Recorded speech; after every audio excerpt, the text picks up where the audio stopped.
Mungkin ada yang bertanya, Ustadz, apa sih indikasi orang itu kemudian ikhlas dan tidak riya? Indikasi orang yang ikhlas itu salah satunya adalah orang itu memiliki amalan rahasia lebih banyak daripada amalan yang nampak. Itu indikasi orang yang tidak riya.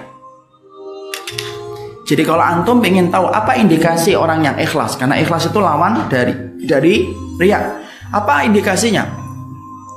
Indikasi orang yang mereka dalam kondisi ikhlas ketika mereka tidak tersengat dan tidak terjangkiti dengan riya adalah mereka itu memiliki amalan yang mereka rahasiakan, tidak ada yang tahu dari manusia. Amalan yang mereka rahasiakan dalam gudang-gudang yang mereka sembunyikan lebih banyak daripada amalan yang nampak.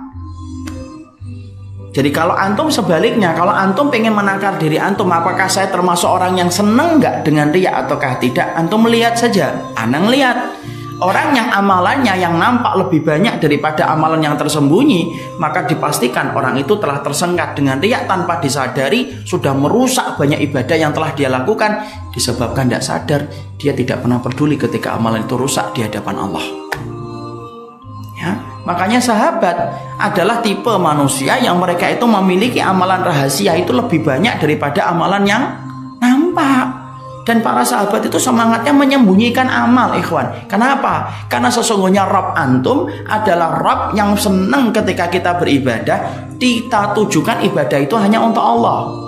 Eksklusif kantum di dalam ibadah, tetapi inklusif dalam muamalah. Kalau dalam ibadah eksklusif, tapi kalau dalam bermuamalah inklusif sama siapapun, dan kita tarik setiap siapapun untuk menuju kepada hidayah Allah. Kalau bermuamalah inklusif lah antum sama siapapun, akhi. Tapi dalam ibadah eksklusif, hanya kita dengan Allah semata. Kenapa? Ibadah semakin disembunyikan, semakin Allah itu senang. Dan jadilah kita ini adalah pedagang yang menjual dagangan kita. Yang membeli itu Allah. Karena Allah kalau sudah membeli dagangan amal soleh kita, tidak ada balasannya kecuali kenikmatan surga. Jangan jual barang dagangan kita itu kepada manusia. Karena manusia itu hanya bisa menghargai amal ibadah kita dengan pujian. Tidak bisa lebih daripada itu. Paling banter ngasih hadiah ketika dia seneng. Tapi kalau kemudian lebih dari itu tidak bisa dia. Kenapa? Banyak orang yang mereka itu menjadi pedagang sholat, pedagang puasa, pedagang sodakah, pedagang dia mencari ilmu. Tapi dia jual sholatnya, dia jual sodakahnya, dia jual puasanya kepada lisan manusia untuk menebus dengan pujian. Masya Allah, rendah banget dan murah banget ibadah itu. Tapi jadilah kita menjadi pedagang yang ketika kita sholat, ketika kita puasa, ketika kita mencari ilmu, ketika qiyamul lail, ketika puasa sunnah, maka jadikanlah ibadah itu menjadi dagangan yang dibeli oleh Allah. Karena barang dagangan Allah itu mahal, dan barang dagangan Allah itu surga. Dan semakin antum sembunyikan amal, semakin Allah itu senang. Makanya semangatnya para sahabat itu apa? Semangat menyembunyikan, bukan semangat untuk memperlihatkan.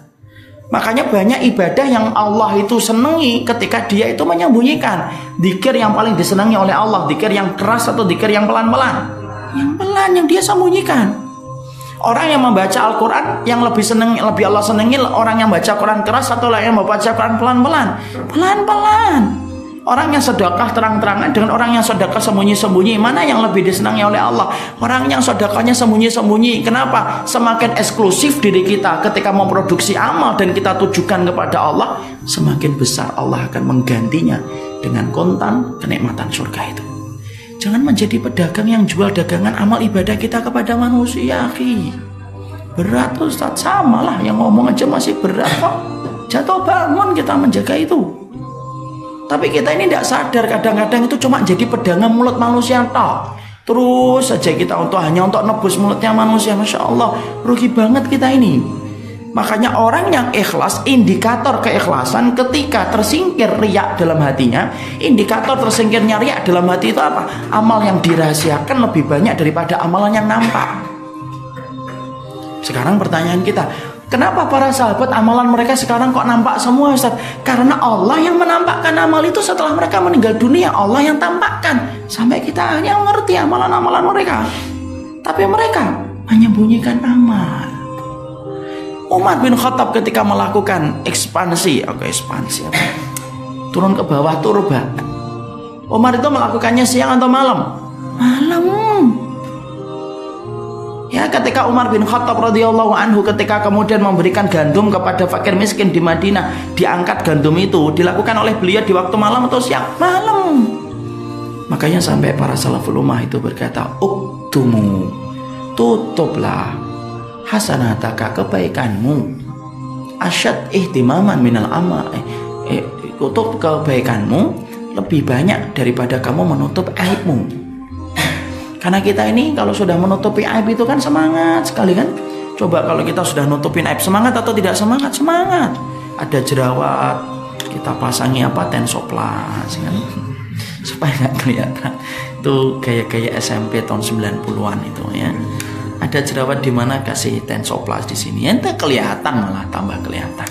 Kemudian ada sarung kita yang sobek, kita putar di belakang supaya yang sobek tidak kelihatan.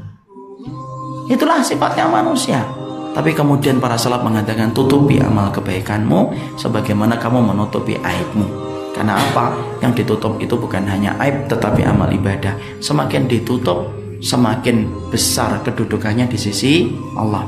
Dan Allah itu paling senang kepada orang yang rajin beribadah, tetapi dia rajin menutup amal ibadah itu semata-mata dia faham, dia punya Rabb yang senang apabila amal ibadah itu ditutupin dan dirahasiakan.